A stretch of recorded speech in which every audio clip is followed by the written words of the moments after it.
Assalamualaikum warahmatullahi wabarakatuh. Teman-teman yang dirahmati oleh Allah Subhanahu wa taala, bagaimana kabarnya? Semoga teman-teman selalu dalam keadaan sehat walafiat. Amin ya Allah ya Rabbal alamin.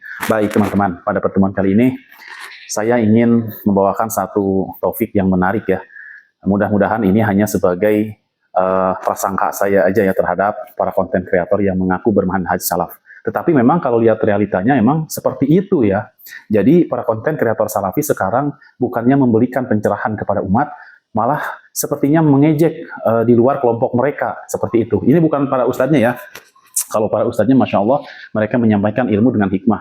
Sebaik mungkin untuk menyampaikan kepada umat. Ibarat kata, para ustadznya itu ingin menyembuhkan penyakit, ya jika seorang dokter ingin menyembuhkan penyakit tanpa melukai si pasien. Seperti itu ya kalau para ustadznya. Akan tetapi, dari para konten kreatornya ini, seperti main pukul aja gitu ya, seperti para pesilat yang melawan musuh-musuhnya, main hantam, main pukul aja ya, seperti itu teman-teman.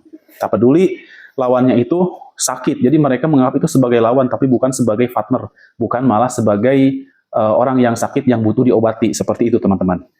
Nah, kenapa saya ambil tema ini? Konten kreator yang mengaku salafi, cara dakwahnya lebih mirip dakwah orang-orang Quraisy pada zaman Nabi Muhammad SAW. Mari langsung aja kita bacakan. Di sini ada buku Sirah Nabawiyah ya. Saya menemukan cara untuk menghadang dakwah ya para kaum Quraisy terhadap dakwah Rasulullah SAW. Nah, di antaranya poin utamanya ialah satu, dengan cara ejekan. Jadi kaum Quraisy itu menghadang dakwah Rasulullah SAW itu dengan ejekan. Terus yang kedua dengan penghinaan. Mereka menghina fisik, menghina cara dakwah. Pokoknya mereka menghina.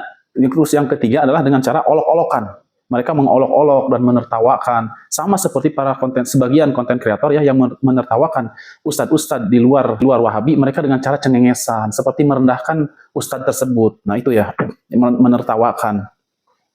Hal ini mereka maksudkan untuk melecehkan orang-orang muslim dan menggembosi kekuatan mental mereka. Tujuannya untuk menyerang mental tentu saja. Entah itu mental si pendakwah, juga mental si umatnya ya. Mereka tujuannya seperti itu. Ini orang-orang Quraisy ya.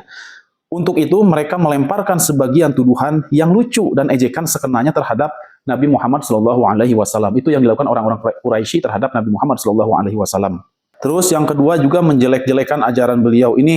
Yang kedua ini yang dimaksud kedua paragraf lagi ya, bukan tadi yang pertama ejekan, penghinaan, olok-olokan dan menertawakan. Ini adalah yang kedua. Menjelek-jelekan ajaran beliau, membangkitkan keraguan-raguan, menyebarkan anggapan-anggapan yang menyangsikan ajaran-ajaran beliau dan diri beliau sallallahu alaihi wasallam. Itulah yang dilakukan orang-orang Quraisy.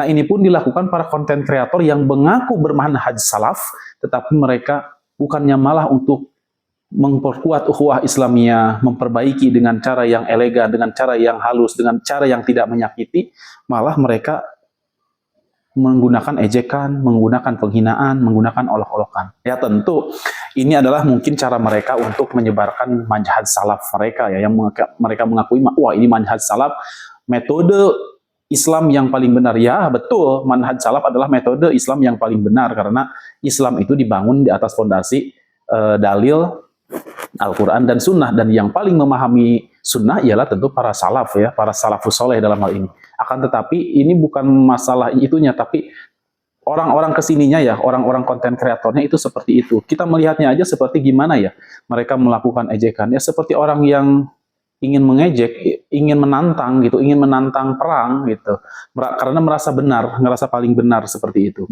Tapi ini tidak sejalan dengan ustadz-ustadznya, bahkan ustadz-ustadznya hidup harmonis, bahkan dengan seperti contoh Ustadz Khalid Basalamah harmonis dengan Densu ya, Denny Sumargo.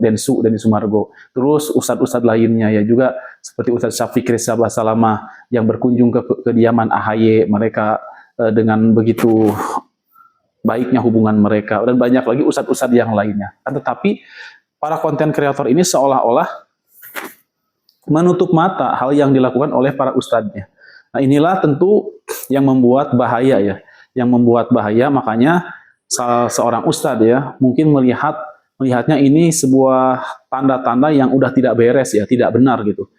Mengaku bermanhaj salaf, menyebarkan pemahaman Al-Quran dan Sunnah, akan tetapi di situ juga diselipi dengan ejekan, olokan dan menertawakan pihak yang diserangnya ya. Apalagi yang diserangnya di sini adalah seorang ustadz juga.